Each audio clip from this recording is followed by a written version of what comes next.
Hi everyone, and once again, very warm welcome to our precious viewers. Well, viewers, we have another grammar lesson today, tenses lesson. Today's tenses lesson is lesson number 28, and in today's lesson, we'll explain the use of past perfect continuous with the time clause.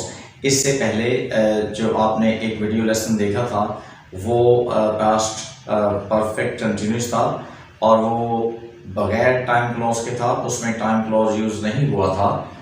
तो ये जो आज का lesson है इसमें हम time clause भी use करेंगे और पहले हम ये देखते हैं कि जो पास्ट परफेक्ट कंटिन्यूस है टेंस जो है ये हम इसको उर्दू में किस तरीके से यूज़ करते हैं। तो मिसाल के तौर पे उर्दू में हम ये कहते हैं कि मैं कराची में काम करता रहा था। I had been working in Karachi. लेकिन जब हम टाइम क्लॉज साथ लगा देते हैं तो फिर इसका तर्जमा इस तरह होगा कि I had been working in Karachi for 2 years। अब इसका तर्जमा ये है कि मैं 2 साल से कराची में काम कर रहा था।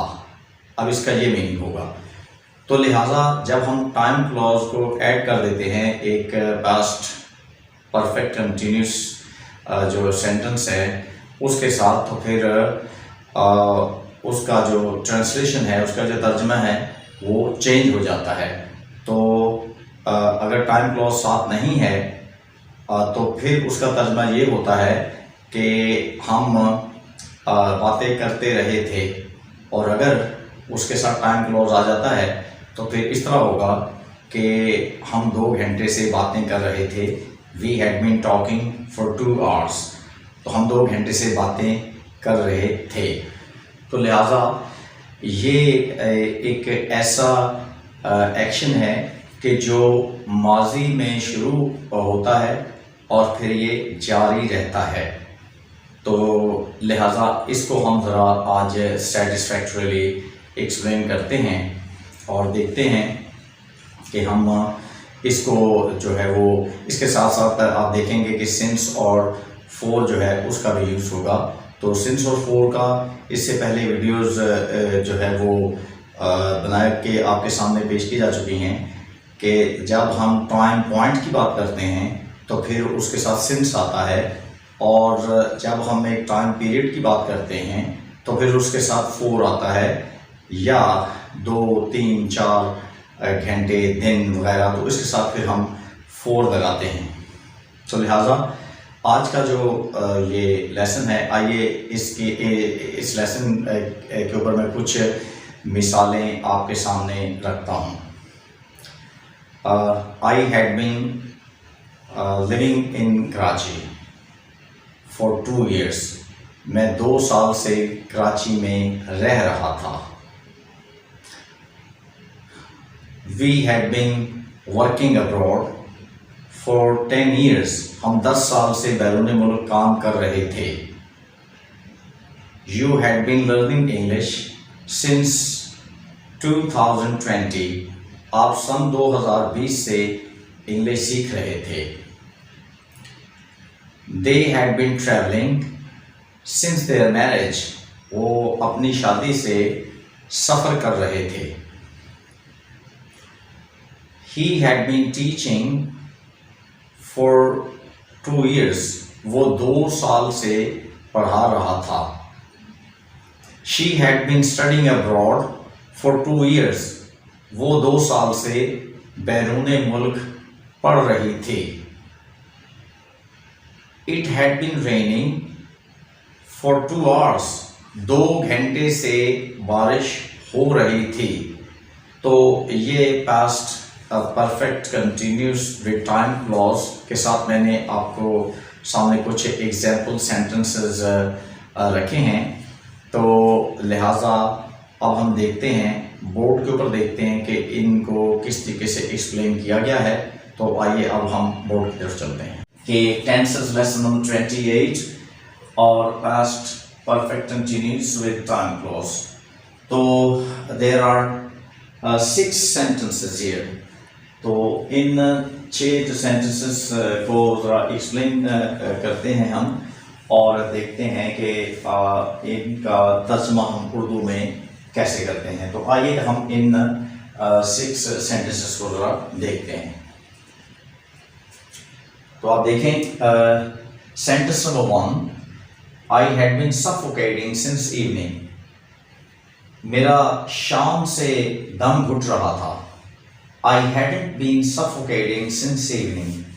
मेरा शाम से दम नहीं घुट रहा था। Had I been suffocating since evening? क्या मेरा शाम से दम घुट रहा था? We had been perspiring since morning. हमें सुबह से पसीना आ रहा था। We hadn't been perspiring since morning. हमें सुबह से पसीना नहीं आ रहा था। Had we been perspiring since morning? क्या हमें सुबह से पसीना आ रहा था? You had been aching for about 2 days. आपको तकरीबन 2 दिन से दर्द हो रहा था। You hadn't been aching for about 2 days. आपको तकरीबन 2 दिन से दर्द नहीं हो रहा था। Had you been aching for about 2 days? क्या आपको तकरीबन 2 दिन से दर्द हो रहा था? Number 4, they had been coughing for 2 hours. उन्हें 2 घंटे से खांसी हो रही थी। They hadn't been coughing for 2 hours.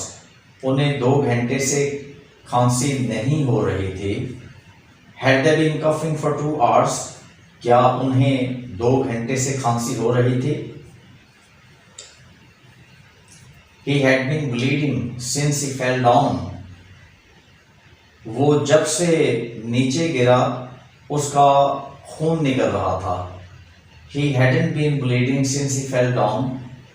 वो जब से नीचे गिरा था उसका खून नहीं निकल रहा था। Had he been bleeding since he fell down? क्या वो जब से नीचे गिरा तो उसका खून निकल रहा था? She had been panicking since she woke up. वो जब से सोकर जागी थी वो डर रही थी। She hadn't been panicking since she woke up. वो जब से सोकर उठी थी वो डर नहीं रही थी। Had she been panicking since she woke up? क्या वो जब से सोकर उठी थी वो डर रही थी? तो ये 6 सेंटेंसेस जो हैं ये आपके सामने एक्सप्लेन किए गए हैं। इसमें एक और सेंटेंस मैं ऐड कर देता हूँ कि it had been snowing for 2 days. 2 दिन से बर्फबारी हो रही थी। It hadn't been snowing for 2 days. 2 दिन से बर्फबारी नहीं हो रही थी। Had it been snowing for 2 days? क्या 2 दिन से बर्फबारी हो रही थी? तो आप थोड़ा सा अपने तौर पे जिस तरीके से मैंने पहले बताया वीडियो के शुरू में कि अगर हम टाइम क्लॉज नहीं लगाते तो फिर तो इसका जो ट्रांसलेशन है वो डिफरेंट होगा। मिसाल के तौर पे इट हैड बीन स्नोइंग, बर्फबारी होती रही थी। लेकिन अगर ये कहा जाए कि it had been snowing for 2 days तो इसका मीनिंग ये होगा कि 2 दिन से बर्फबारी हो रही थी। तो लिहाजा ये था past perfect continuous with time clause और उम्मीद है कि आप इसको अच्छे तरीके से समझ गए होंगे।